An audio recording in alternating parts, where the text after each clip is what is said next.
Hello, everyone. I'm Dr. Mack Crayton III, and thank you for joining me for part 4, the conclusion of my 4-part, 5-minute long teaching series on the story of Sodom and Gomorrah.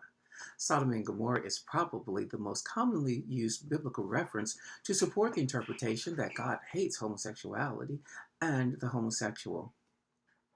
The story of Sodom and Gomorrah is found in the book of Genesis, chapter 19. We begin chapter 4, which is titled The True Sin of Sodom. The true sin of Sodom is named in Ezekiel chapter 16, verses 48 through 50. I'll read to you from the NLT version. As surely as I live, says the sovereign Lord, Sodom and her daughters were never as wicked as you and your daughters. Sodom's sins of pride, gluttony, and laziness, while the poor and needy suffered outside of her door. She was proud and committed detestable sins, so I wiped her out, as you have seen. End quote. Here we see that Sodom is guilty of a list of sins. However, homosexuality is not specifically named as one of them, even though many people have interpreted it to be the primary sin of Sodom and Gomorrah. We see the term detestable sins, which is broad and nonspecific. Whether or not it refers to or is inclusive of homosexuality, there is no way for us to know definitively. However, if we go to our English sentence structure, we then realize or may realize that the term detestable sins are actually referring to gluttony, laziness, and inhospitality, the lack of care for the needy.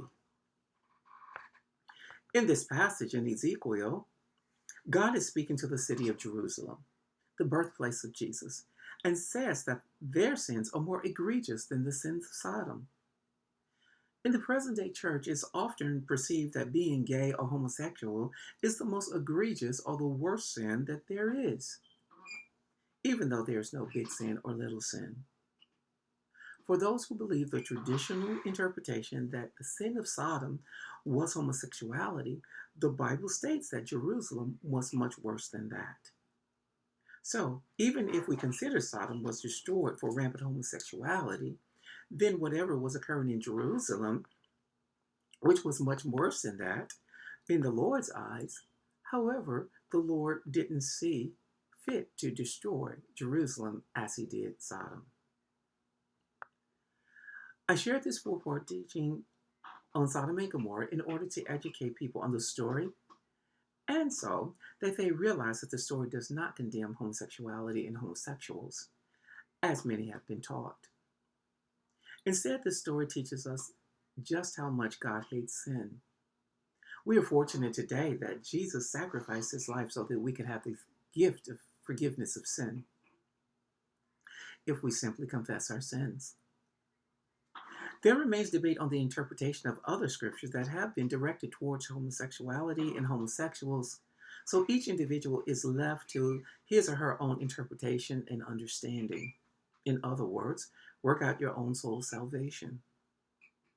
What we know is that while on earth, Jesus did not address the issue of homosexuality in his teachings, but he did command us to love our neighbors as ourselves in Matthew 22 and 39.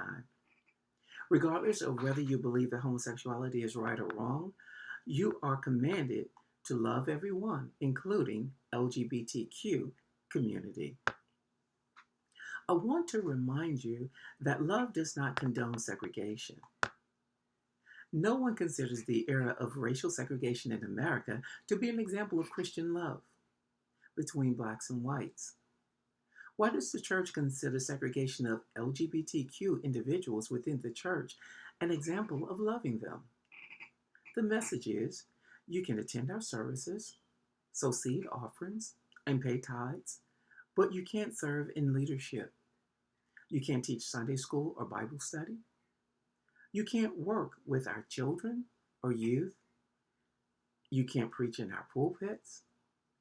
And if you're not gender conforming, you can't serve as a greeter, a hostess, or usher in our ministries. Please note that segregating and marginalizing people is not loving them, and is clearly not an example of loving your neighbor as yourself.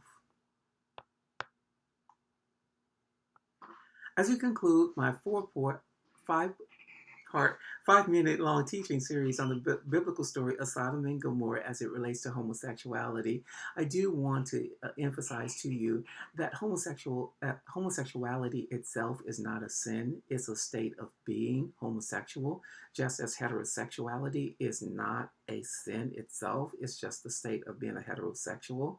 And no one as an individual is a sin. So if you are homosexual, just because you're homosexual, that does not mean that you are a sin. It is a sin, no more so than being heterosexual is a sin. So these are just labels that describe sexual preferences, and therefore they in themselves are not sins.